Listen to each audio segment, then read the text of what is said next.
दोस्तों यूं तो आराइयों को एक सियानी, अक्लमंद और खूबसूरत कौम तस्वर किया जाता है, जबकि दूसरी तरफ आराइयों का प्याज के साथ ताल्लुक भी जोड़ा जाता है। आप में से बहुत से आराई कौम से ताल्लुक रखते होंगे। आज की इस वीडियो में हम आपको आराइयों की मुकम्मल तारीख और आराइयों के प्याज के साथ ताल्लुक के बारे में बताएंगे, जो यकीनन आपके लिए दिलचस्पी और मालूमात में इजाफे का बायस होगा। अब वीडियो का बाकायदा आगाज करने से पहले अगर आपने अभी तक हमारा चैनल फैमिली टीवी सब्सक्राइब नहीं किया तो जल्दी से इसे सब्सक्राइब कर लीजिए और इसके साथ लगे घंटी के बटन को दबा दें ताकि आपको हमारी हर आइंदा आने वाली वीडियो के बारे में नोटिफिकेशन मिलता रहे। दोस्तों आराई उर्दू जुबान का लफ्ज है। राई के मानी काश्तकार के हैं। लफ्ज आराई दरअसल अरबी का लफ्ज आराइन है, जो कसरत इस्तेमाल और इम्तदाद ज़माना से आराई बन गया। इस कौम का असल नाम राई या राइन था। इसे उर्फ़ आम में आराई कहा जाने लगा।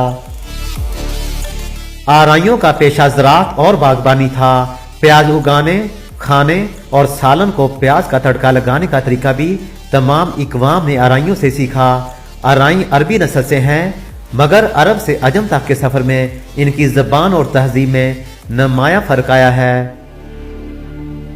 आराई खुद को फखरिया तौर पर सलीम अल राई की नस्ल से बताते हैं। सलीम अल राई मोहम्मद बिन कासिम की फौज का अजीम और बहादुर जर्नैल था।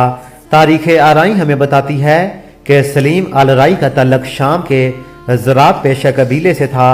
दर हकीकत आराई ज़राअत के मैदान में अपनी महारत के बायस मशहूर हैं। इसीलिए मुगल बादशाह शाहजहां ने इनकी बहुत बड़ी तादाद को शालीमार बाग की देखभाल के लिए यहाँ आबाद किया था।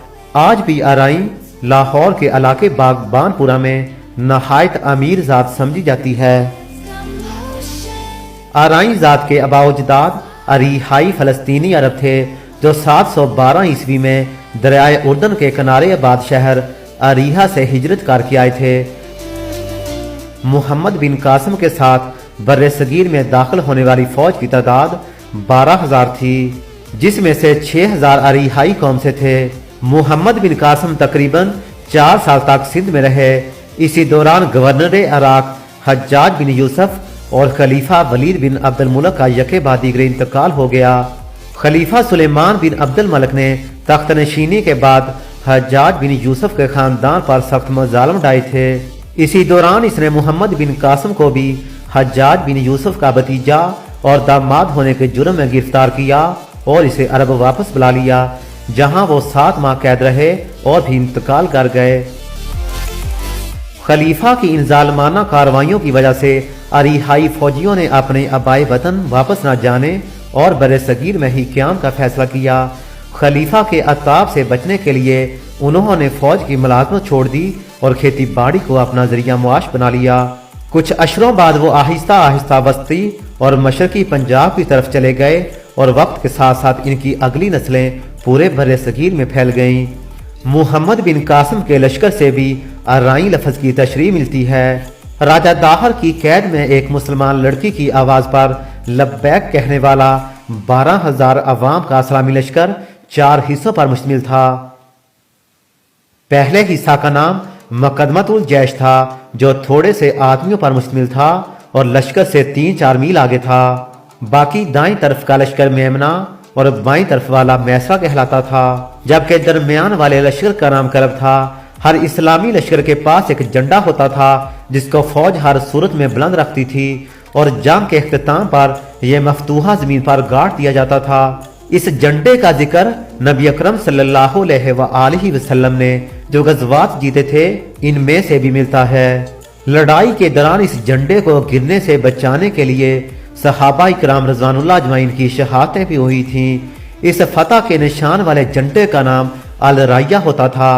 फतह के बाद इस शामी फौज के सिपाही को अल राया की निस्बत से अल राई कहा जाने लगा।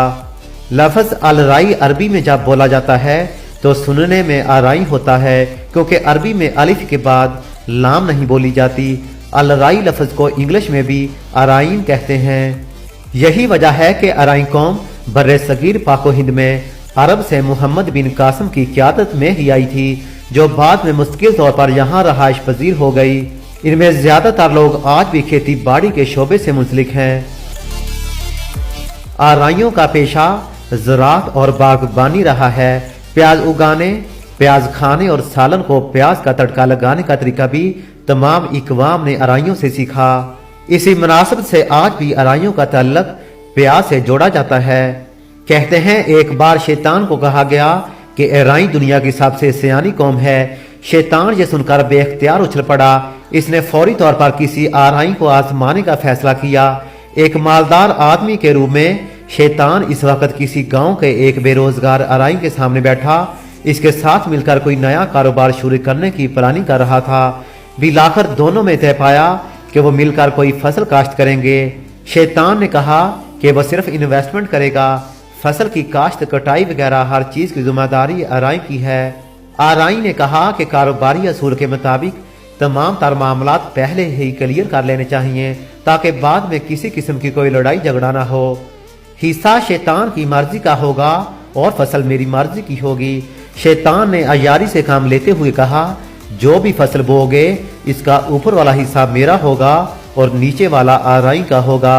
शैतान कुछ माह बाद वापस आया तो पता चला आराई ने प्याज की फसल बोई थी, लिहाजा प्याज आराई के हिस्से में आए और ऊपर के पत्ते शैतान के हिस्से में।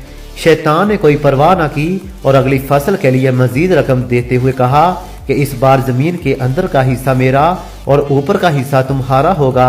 अगली मर्तबा शैतान की वापसी हुई तो इस बार पता चला कि आराइयों ने गन्नों की फसल बीजी थी, लिहाजा सूखी जड़ें शैतान का मुकद्दर बनी और आराइयों के हिस्से में गन्ने आए। इसलिए आराई ने अपनी अक्लमंदी और सलीका शारी से शैतान को भी मात दे दी थी। दोस्तों, आराई आज भी पाकिस्तान और बर्रे सगीर पाको हिंद के चप्पे चप्पे पर मौजूद हैं। आराइयों को दुनिया की सियानी, अक्लमंद और खूबसूरत कौम माना जाता है। काश्तकारी के साथ तल्लक होने की वजह से आज भी आराइयों का प्याज के साथ अलग जोड़ दिया जाता है। उम्मीद है दोस्तों आज की हमारी ये वीडियो आपको पसंद आई होगी। वीडियो अच्छी लगे तो इसे लाइक और शेयर जरूर कीजिए। अब तक के लिए फैमिली टीवी में इतना ही। डॉक्टर अहमद को इजाजत दीजिए। अल्लाह हाफिज।